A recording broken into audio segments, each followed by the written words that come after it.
Assalamualaikum warahmatullahi wabarakatuh. Halo, selamat pagi teman-teman.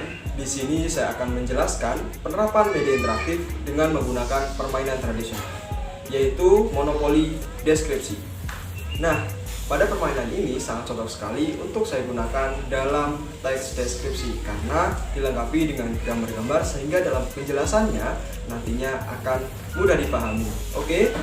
Saya di sini menggunakan kompetensi dasar 3.1 dan 4.1. Kompetensi dasar 3.1 mengidentifikasi informasi dalam teks deskripsi tentang objek, yaitu sekolah, tempat wisata, tempat bersejarah, dan atau suasana pentas seni daerah yang didengar dan dibaca. Kompetensi dasar 4.1.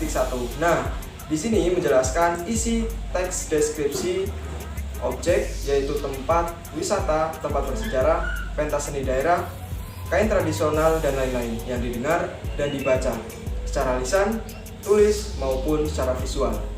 Tetapi sebelumnya di sini saya mohon maaf karena saya tidak bisa menerapkannya secara langsung dengan peserta didik karena sesuai dengan anjuran pemerintah kita harus di rumah saja sehingga kurang adanya sumber daya manusia yang bisa membantu saya.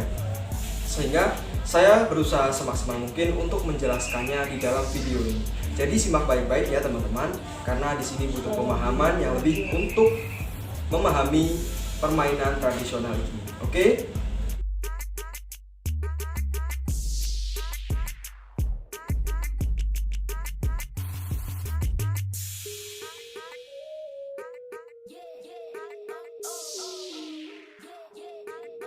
Bukan satu perwakilan di setiap kelompok untuk bermain, yang mana satu kelompok terdiri dari 8 orang. Nah, permainan ini dikhususkan untuk 30 orang ya teman-teman, atau 30 peserta didik. Kemudian yang kedua, tentukan warna yang akan menjadi identitas kelompok tersebut dengan melakukan sweep maupun batu gunting kertas, oke, maupun penentuan yang lain. Nah, setelah itu, sebagai modal awal, setiap pemain diberi uang sebanyak 10.000 untuk modal awal seperti itu ya teman-teman. Nah, ini untuk desain uangnya seperti ini. Kemudian dadu yang digunakan itu sebanyak 2 buah.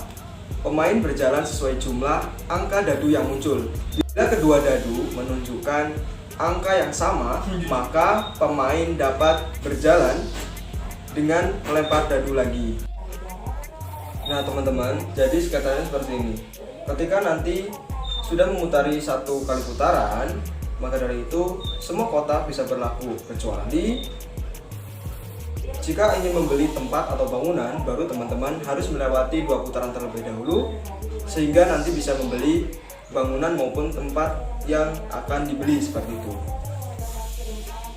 Jika pemain berhenti di tanah yang belum dibeli, maka pemain tersebut dapat memilih untuk membeli atau tidak. Namun, jika pemain tersebut tidak membeli, maka tanah tersebut akan dilelang oleh bank. Dengan lelang, maka pemain tersebut maupun pemain lain dapat kesempatan untuk membeli tanah tersebut. Oke? Nah, jika ada pemain yang sudah membeli tempat tersebut atau bangunan, maka akan ditandai dengan bentuk miniatur rumah atau bangunan di kotak tersebut. Dan pemain tersebut harus menerima syarat dengan mengidentifikasi informasi di dalam teks deskripsi atau penjelasan yang berada di belakang bagian kartu hak milik tanah. Jadi nanti teman-teman ketika sudah membeli tanah atau bangunan, nanti diberi kartu dan di belakangnya itu ada perintah untuk menjelaskan isi teks deskripsi dari gambar yang dibeli tersebut atau bangunan yang dibeli.